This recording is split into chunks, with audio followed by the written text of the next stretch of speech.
Hi, I'm Glenn Simpson, and I've collected comics for over 40 years, and I'm showing off my collection one box at a time.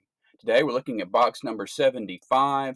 We're going to start off with Green Lantern Emerald Dawn, make our way to the end of the Green Lantern stuff, and eventually get into some Guardians stuff. So that's going to be a good time. I hope that you will like and comment and subscribe.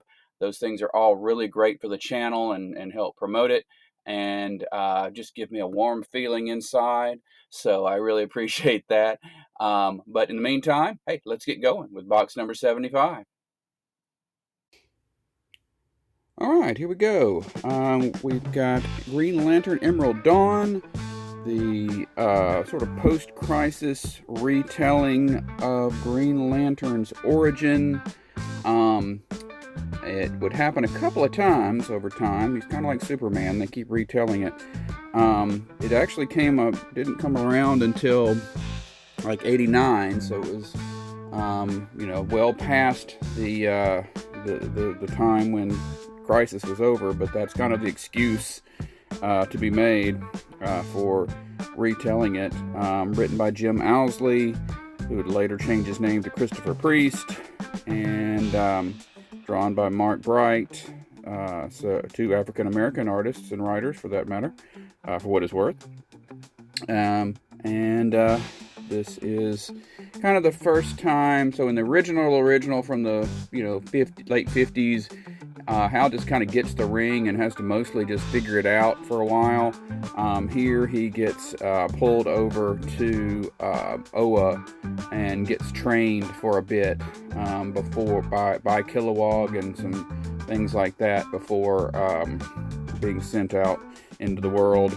So that's Green Lantern Emerald Dawn number 1 through 6. And even this series has Sinestro still as Green Lantern.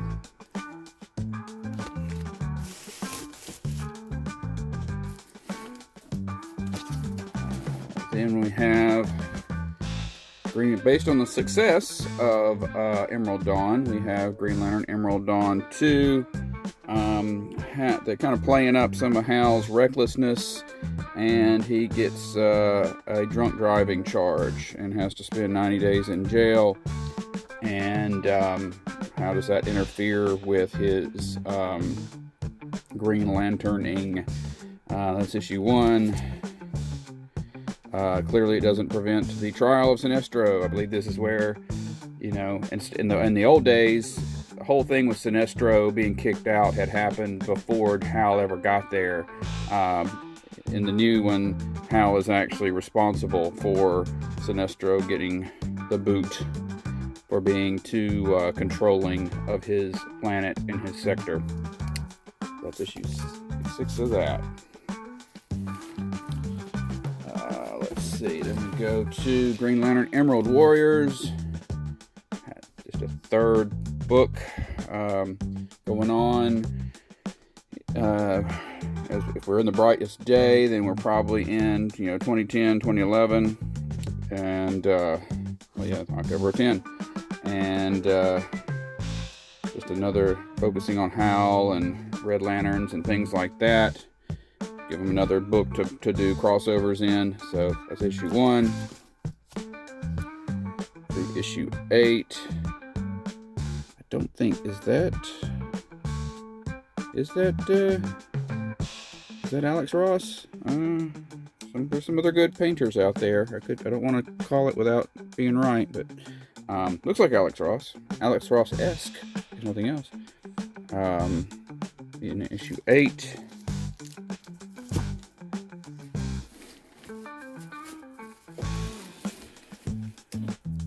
Issue 9. Right there. I did not get this series while it was coming out, so I got these all as back issues. Kind of everybody got spread out amongst. But probably if somebody could make a chart about, each of the major, all 4 of the boys here, and, how many different kinds of lantern have they been over time. Issue 9. And looks like this ends with issue 13. It's October 2011. We're about to go into the New 52. So, there you go. Well, Batman and Guy Gardner team up. Treading water. They know the series is ending. So back in the Flash box, we looked at Flash, Green Lantern, Faster Friends. So I got a little strict on this. So this book is Green Lantern Flash, Faster Friends, which is part 1 of a 2-part series, but the other one starts with Flash, and so it's back in that other box. And it's a kind of a 4-way team up of the newest Green Lantern and Flash, Wally and Kyle, with the oldest Flash and Green Lantern, Jay and Alan. So there you go.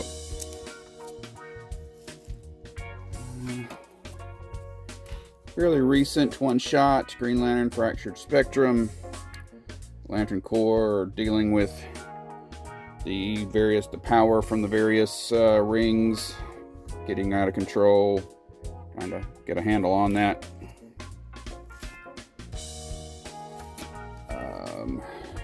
During the New 52, every book had a Green Lantern Futures End. I realized actually I missed this for the Green Lantern Corps New 52 Futures End, but you know, this is not that big a deal. I figured it wasn't worth editing that in.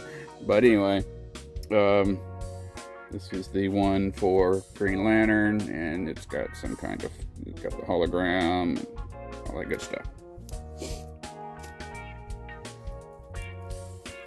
We got Green Lantern Gallery. I did a few of these. There's little one-shots with sort of pinups and things in them. Gil Kane cover on this one. There.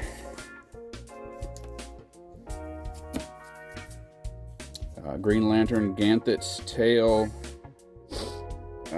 written by Larry Niven, esteemed science fiction writer. This one is, I think, Ganthet was the Guardian that traveled the Earth, you know, with Green Arrow and Green Lantern. I have to take a sip, sorry. And the main thing I remember about this is this notion that because of the blue shift, that you eventually green light will turn into yellow, so somebody zapped somebody else from very, very far away, because by the time the light got to them, it had turned yellow. I don't think that's how it normally works for Green Lantern, but we'll allow it for Larry Niven. There. And we've got these are reprints. They're from the early 80s, the late 70s. No, they have to be early 80s.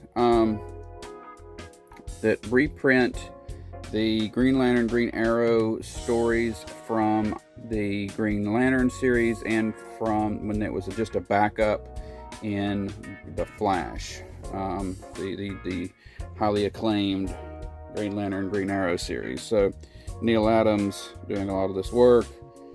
You may have seen the meme of the black guy telling Hal Jordan, you know, you've been off doing things for the blue people, why don't you do something for the black people here, kind of stuff. So issue 1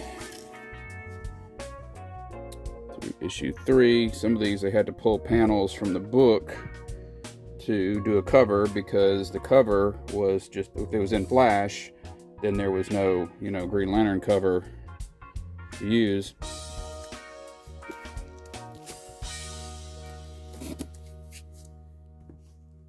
Issue 4 there, and issue 7 there.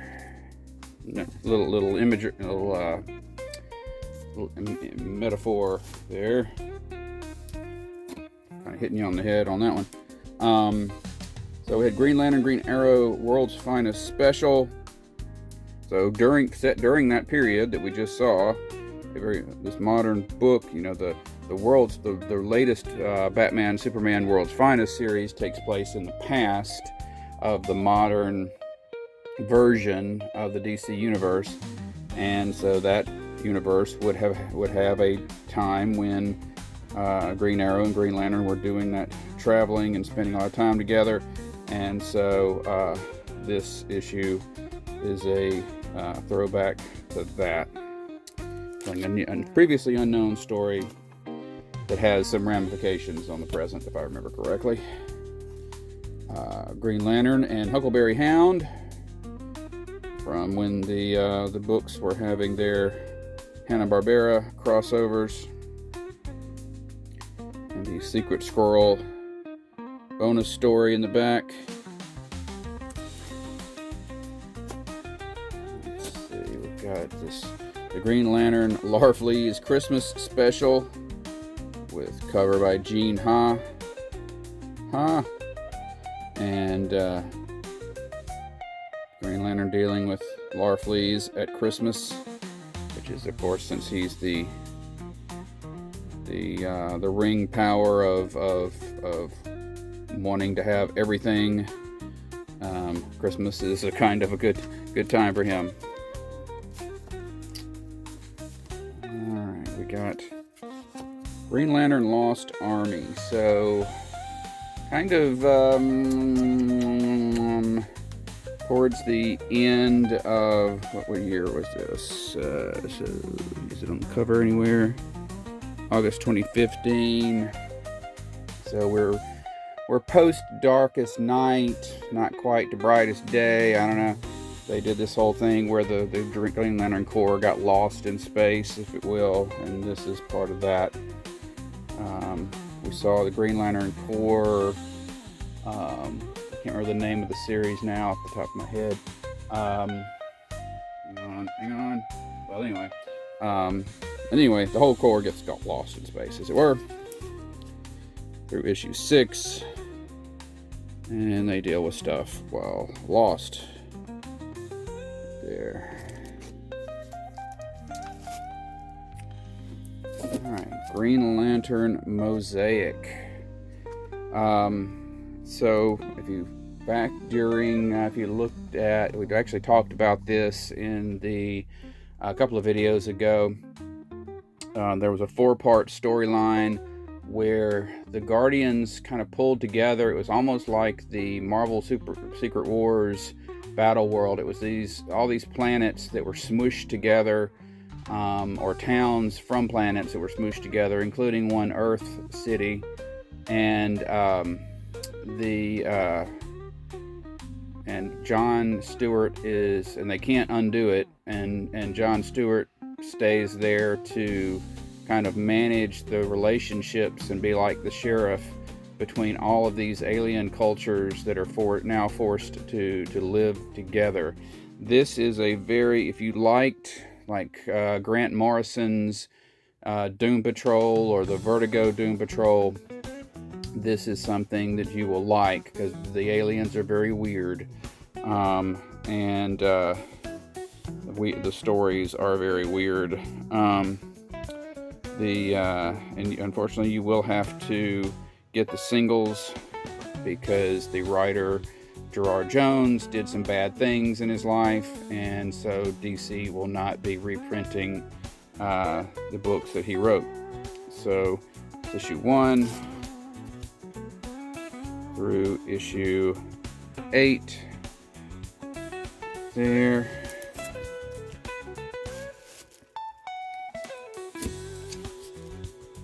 Issue 9 there. Issue 14.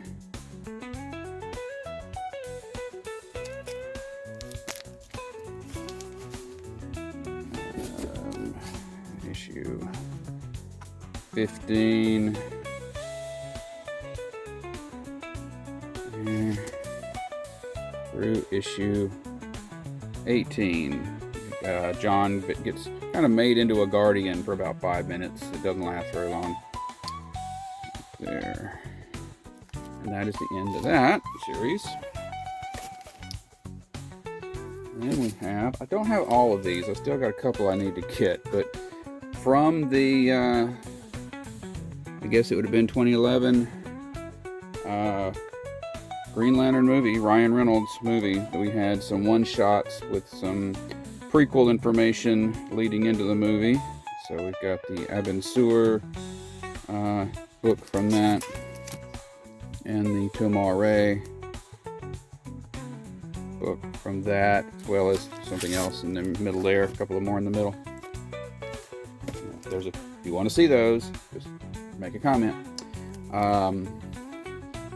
Green Lantern New Gods, Godhead. This was a team up in the New 52 of the Lanterns and the New Gods, kind of tying together a few things from the different mythologies there. The whole crossover started here. Kind of, this is the alpha issue, and there you go. Alright, so then also, when we get to the New 52, there were 3 series that they did for Green Lantern. They did Green Lantern, Green Lantern Corps, and Green Lantern New Guardians, which then, of course, a year in, they have the 0 issues, which is what you're actually looking at here. And it was just another place to tell Green Lantern stories. This one was more about an attempt for all of the Lantern Corps to work together. 1, 2, 3, 4, 5, 6. We don't have any Violet Lanterns there, but that's the idea of that. So that was the 0 issue. The actual first issue is right here. The membership clearly changes. Larfleeze couldn't be bothered, so he sent one of his constructs to be there. Bleeze, I know Bleeze is supposed to be sexy, but just the head wings thing, just they seem ridiculous to me for some reason, and I just can't get into it, as it were. But Tyler Kirkham doing art. Issue 4 right there. Somebody's been stealing rings. I can't imagine who it could have been. Maybe it could be Larfleeze, the guy who wants to own everything.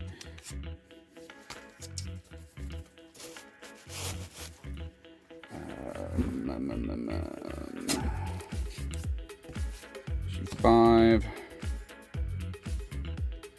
there. Issue 12 right there.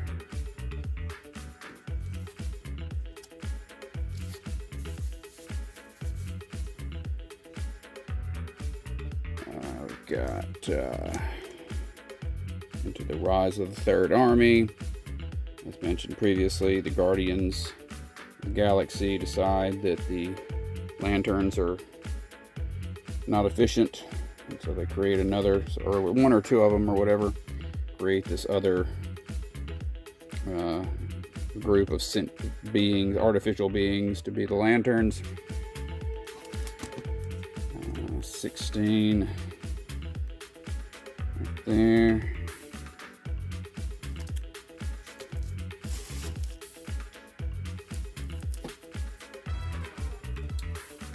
17. This being who was the very first Green Lantern, or very first Lantern of any sort, with all the powers of all of them, returns. Starts causing problems. 17. But it leads to Kyle being the White Lantern. He's the guy, he's the one that's most consistently been the White Lantern, with all of the powers of everybody, as it were. Issue 20. Or the power of life. Or heart, maybe. Issue 21. There.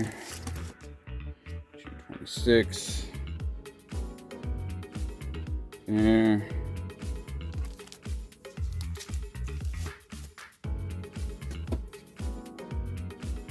I genuinely don't remember a lot of these. 27.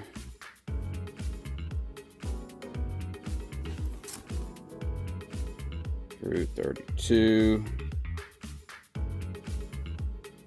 I think they were trying to, so the Scions were these lizardy aliens that we saw back kind of in the new Teen Titans days, and I think they were sort of trying to reinvent them here. 32.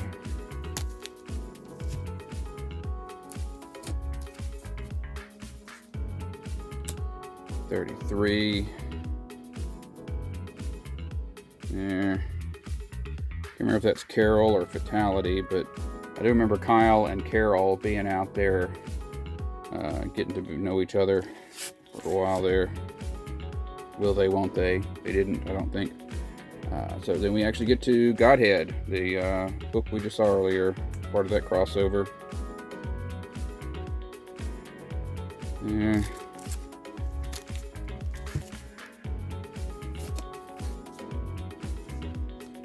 Some more Godhead, crossover, New Gods stuff. New Gods didn't have a book, so everything happens within the Green Lantern books. Issue 40. That's the final issue of Green Lantern New Guardians. Right there.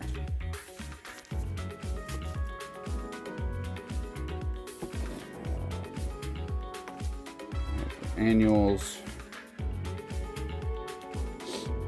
Green Lantern New Guardians Annual 1 and 2. Curse of the White Lantern.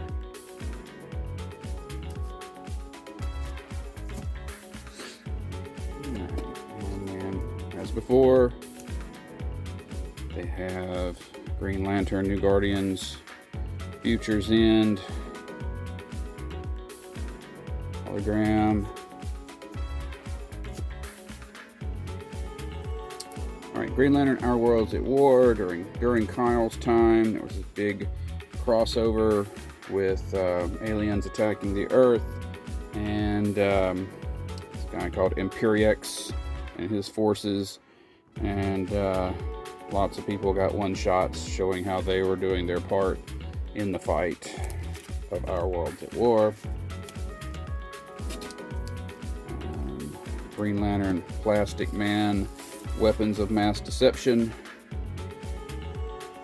Like a one-shot, not sure what it was, what the purpose of this was, but gave Marv Wolfman some work, so not going to complain, and Brent Anderson for that matter. And we'll team up book there.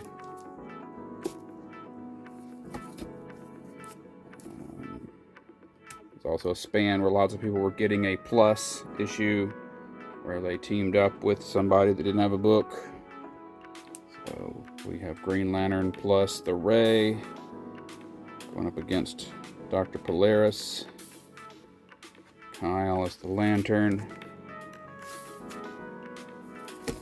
Alright, then we get to something else.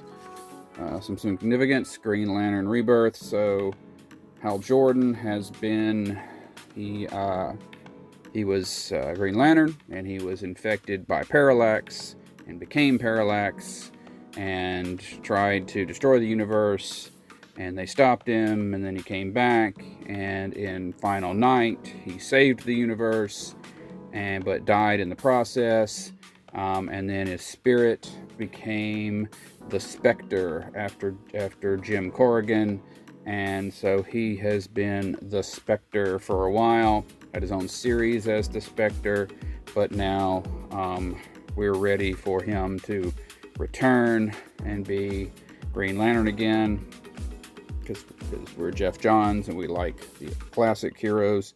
So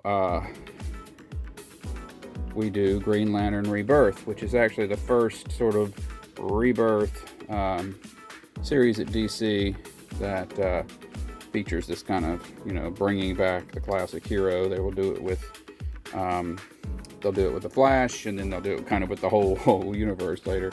But Green Lantern Rebirth #1, Ethan Van Sciver, cover art and interiors, I believe. Yeah.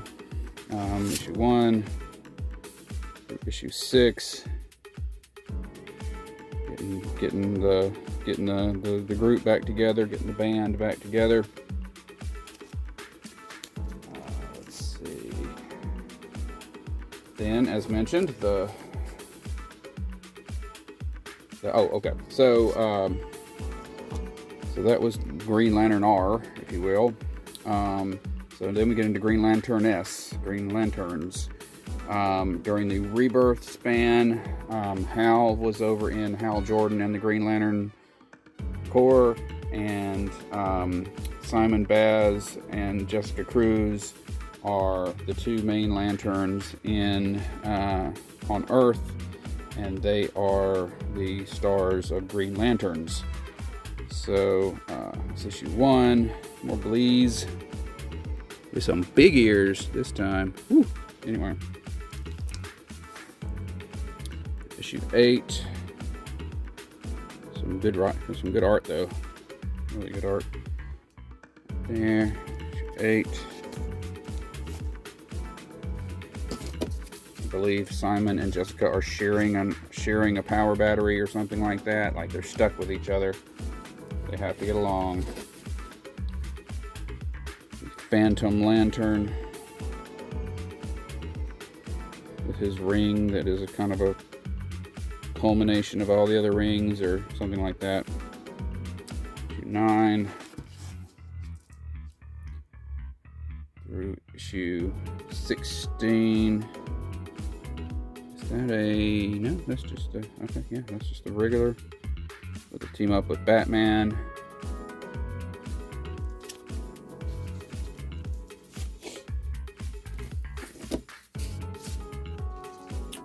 Issue 17, continuing Batman team up. Issue 24. Yeah, Guy Gardner has been kind of around every once in a while and giving them a hard time, just trying to give them, you know, tough love. And Jessica finally gets tired of his crap. 4.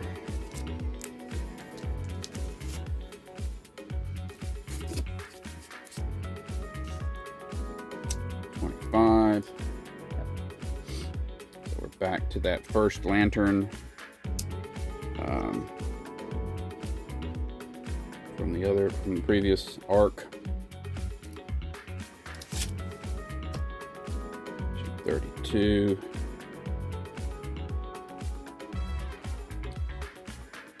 There.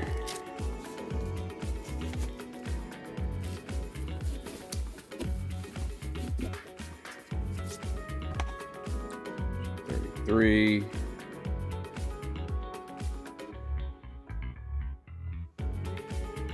Hanging out with some aliens. 40. Rescuing a bunch of random superheroes that had been kidnapped. All of whom were people we'd never seen before, and I wasn't too sure about that storyline because the impression, you know, there's always this question of, are we just reading about a few superheroes and there's a larger group in the world, or are we reading about all of the superheroes? Because if you had a scene where, you know, somebody gathered all the superheroes, then you wouldn't have seen these guys. So it's kind of a couple of different ways of looking at it. Issue 40.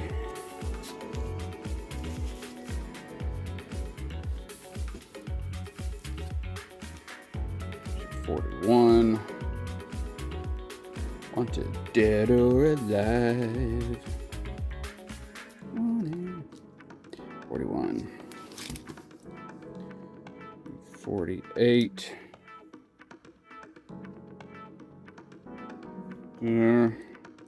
Hal coming to arrest Jessica. Right. Like he never did anything wrong. 49. Our duo is on the run. And 52. Not the end of the series. 52, right there, written by Dan Jurgens.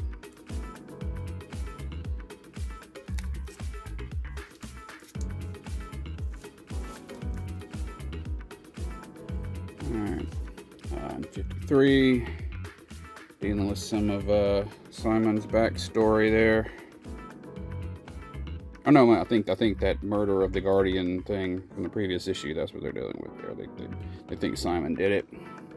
53. And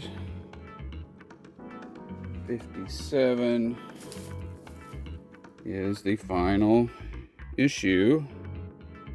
And Hal is back in the ruins of Coast City for some reason, because it was really built back up.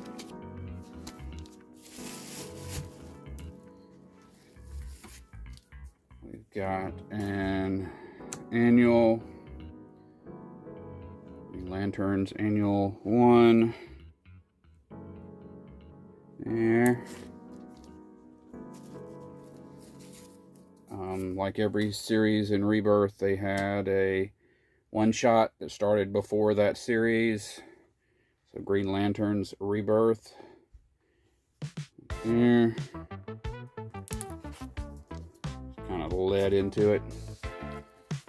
Alright, we've got Green Lantern Secret Files and Origins from Kyle's time, but generally speaking, just a series of little stories and background on different aspects of Green Lantern's life. Issue 1, had another one in 2005. Mine unfortunately has this ugly fingerprint on it.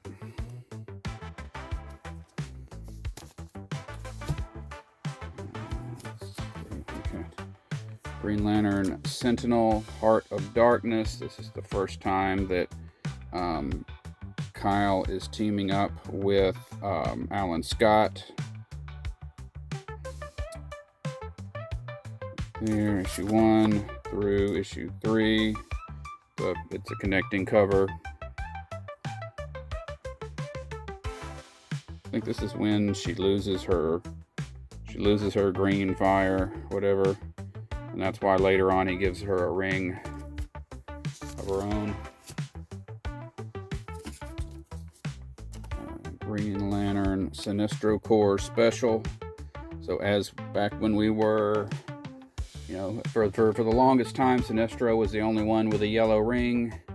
And then Jeff Johns came up with the idea of having, an entire corps of yellow ringed Green Lanterns. So this was where that story began.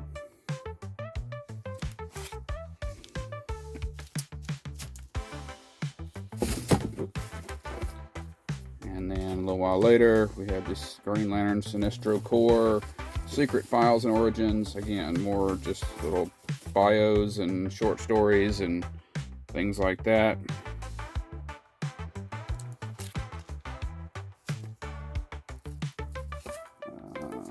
Got Green Lantern and Space Ghost. I mean, that's a beauty right there. That's a beauty. Ariel Olivetti artwork.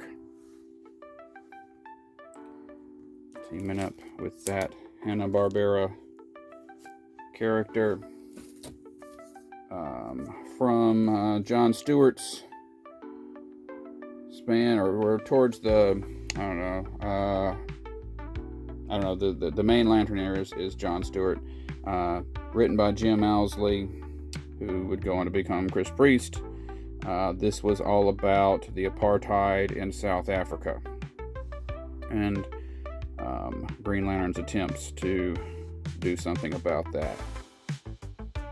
Issue 1, that's special. That was what special is about. Then later on there'd be an issue 2 special that was same guys, more just looks like, I think this one was just more of a standard, you know, zap zap story.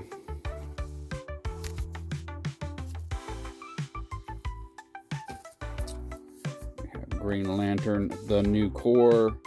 So Kyle figures out that he can make new rings out of his ring, and somebody told him that, you know, there used to be a whole corps of Green Lanterns out there patrolling the space. So he's like, oh, okay, well, I should make more Green Lanterns. And this goes terribly because he doesn't have the knowledge that the Guardians have to know who to be giving rings to. So issue 1 and issue 2 there.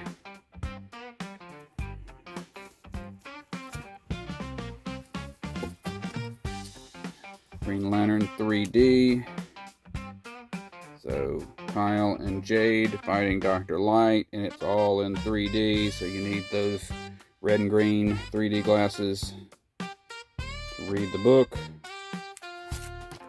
Don't have the glasses with me, but I have a pair lying around somewhere. We jump forward a bit. Dawn of DC, Green Lantern War Journal. A solo Green Lantern book for a while. He's off in some other planet or dimension dealing with some stuff. Issue 1, issue 8 there.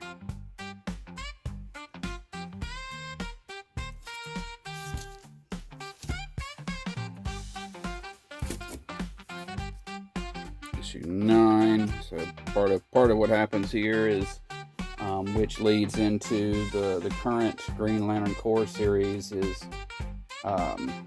he uses his ring to generate a construct of his little sister who died as a child to soothe his mother who has Alzheimer's. And that bit of energy has kind of become an independent creature, separate from, you know, it's not relying on John to keep it around or anything. It's its own character now. Issue 9 and issue 12, which is the final issue of that. And that brings us to the end of Green Lantern in general. Got one more green thing. We've got the green team. So going back to the 70s, there was a series called First Issue Special, which featured every issue was kind of as if it was the first issue of a new series, kind of just a tryout book. And one of the series that was tried out there was the Green Team, which is basically 4 different rich kids who go around having adventures. And this was an attempt to do a modern version of that. And it was kind of ridiculous. And it only lasted a few issues. Green Teen Trillionaires. One, they start off just having adventures with their money, and then they gradually start getting, you know, powers and things. But too late. Too late at 8. Alright. And I have the first issue of something called the Griffin, and I got it because it looked cool, but then I read it and I don't remember what happens, but I remember I didn't care much for it. So there you go. But issue 1 of the Griffin. Don't let me be, you know, if you think you might like to read the Griffin, feel free. I don't take my word for it. All right, New 52. One of the things they did with the New 52 is they brought in Jim Lee's Wildstorm studio characters like Wildcats and stuff like that. And so the Grifter got a book of his own, and like all new 52 series, it started off with a zero, or well, it didn't start off with it. After about a year, it had a 0 issue. So Rob Liefeld's working on this 0 issue of Grifter. Grifter being kind of a mercenary guy. But then the actual real new issue 1 there through issue 8 there. Like the books weren't selling, and so they could bring in Rob Liefeld, and that didn't actually fix anything.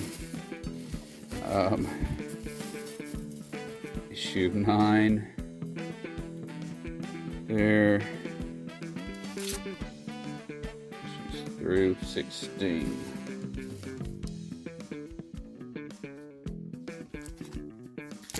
So then we're actually going to get away from Marvel and DC for a sec to Grimjack. I don't have a full series of Grimjack, but I picked up a few and got a full little run here. Shout out to Mike Toole, my college friend who loved Grimjack.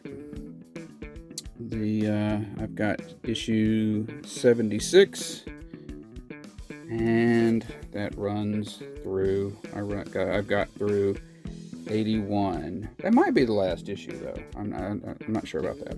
But as I sit here, kind of a mercenary type on a foreign planet, interdimensional travel, and lots of ugly alien-y things.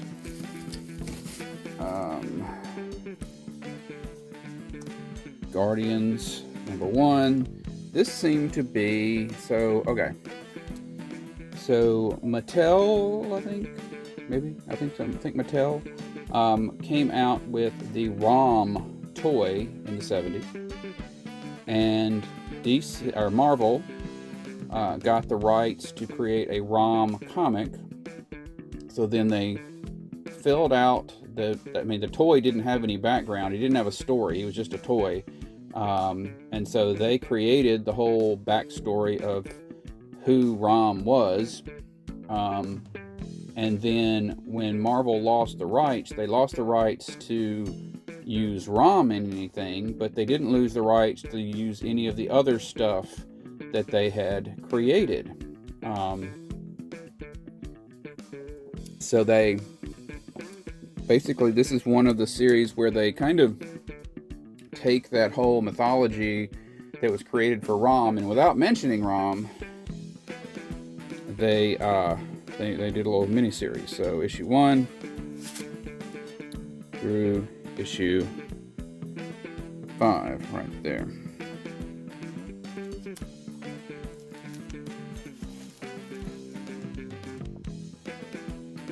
Alright, so then we get one step closer to Guardians of the Galaxy with Guardians of Infinity.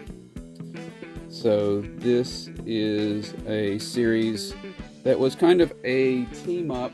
Alright, so the original Guardians of the Galaxy are set in the future, and they had a long series, which we'll be looking at in a little bit. And then that got canceled, and the concept kind of didn't get used for a while. And then the name got applied to a modern day team of outer space heroes that you're probably familiar with from the movies and whatnot.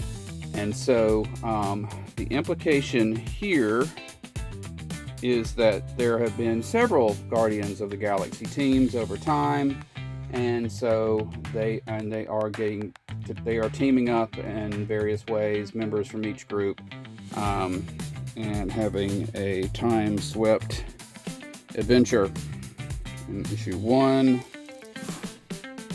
and it ends in issue 8.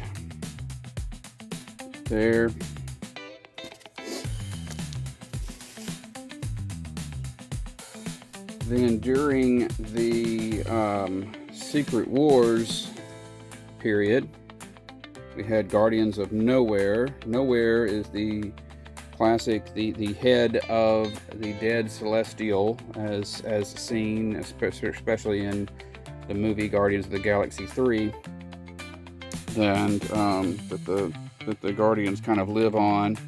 And in the world of Secret Wars, they kind of have things that are similar to normal Marvel, but they're all these little contained worlds, so with a slightly different history. So this is a story of some people, of a version of the Guardians in that little strange little world that they're in. So issue 1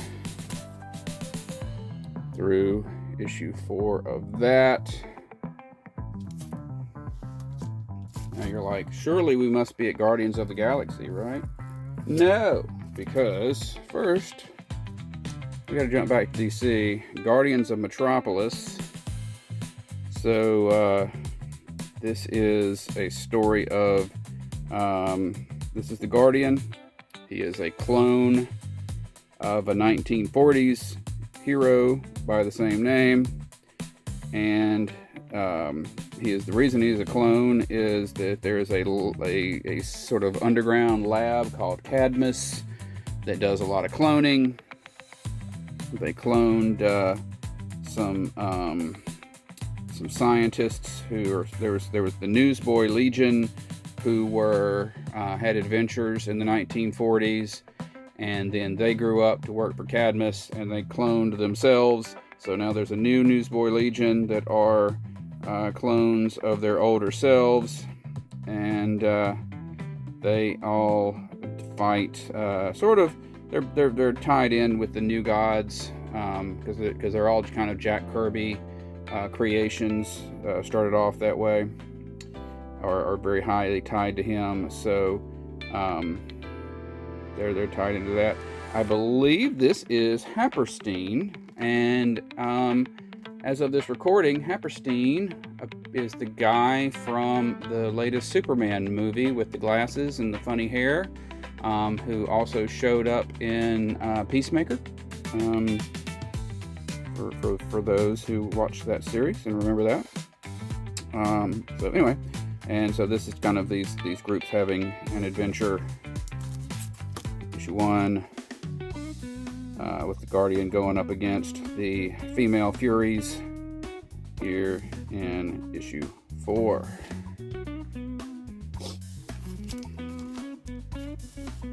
Now we get to the Guardians of the Galaxy, right? You're going to see some Rocket Raccoon, and no, because first we have the previous Guardians of the Galaxy series. So, as I mentioned, the original Guardians of the Galaxy were actually in the future, and there was like 3 or 4 members, 3 or 4 or 5. They would travel back to the present every once in a while and have adventures in the present. And so they showed up in some Avengers issues in the 70s. They all got started in this all got started in the 70s. Here in the 90s, Jim Valentino started doing this series, and it's kind of basically the Legion of Superheroes in the future. It's what is the future of what is a future of Marvel like? And this particular issue is let's see, it is the first version, first appearance of this new version of the team. It's the first version of the Stark, which is a whole planet full of people who are wearing Tony Stark armor, Iron Man armor. But most importantly, for those of you who are Guardians of the Galaxy fans, this is the first appearance of Taserface. If you remember him from the movies. So there you go. He's taken much more seriously here. So that's issue 1 of Guardians of the Galaxy. Another interesting thing about this series is how each issue for the first 20 or so has a different inker who are big time, various big time Marvel artists. Over on Bronze and Modern Gods, when I guested over there, we went over that the last time I was on there. That's issue 2, the Stark there. Mike Zeck inks issue 5. Todd McFarlane inks on that cover.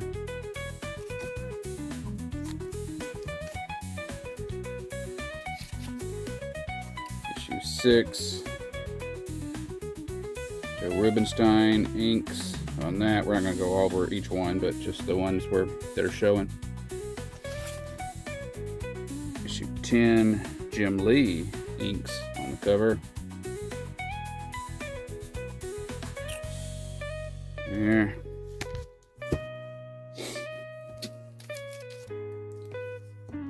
And by the way, as you can see, this is, what's the future going to be like? Okay, well, this is the next future Phoenix, the Phoenix of the future. That's 11. I don't remember who the inks are on that one. 15. Jim Starlin doing inks on that. He's got heavy ties into Warlock, Thanos, and all that.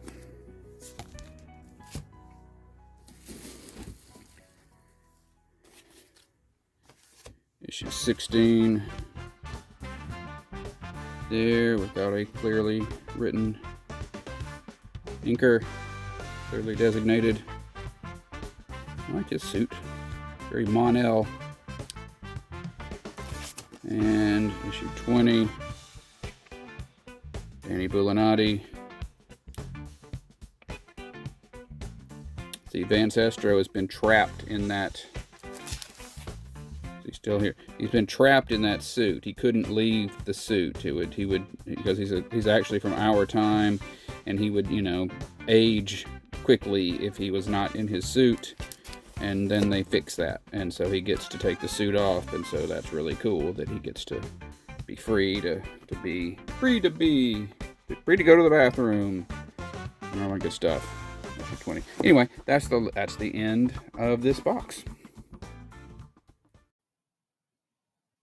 Okay, so that was box 75. Next time we'll do box 76. We will finish up on the Guardians of the Galaxy, and we will start into some other G stuff and some there's a little Gumby in there even, and some Guy Gardner, and then we'll get into the H's. So I appreciate you very much for being here, and I hope you have a great day.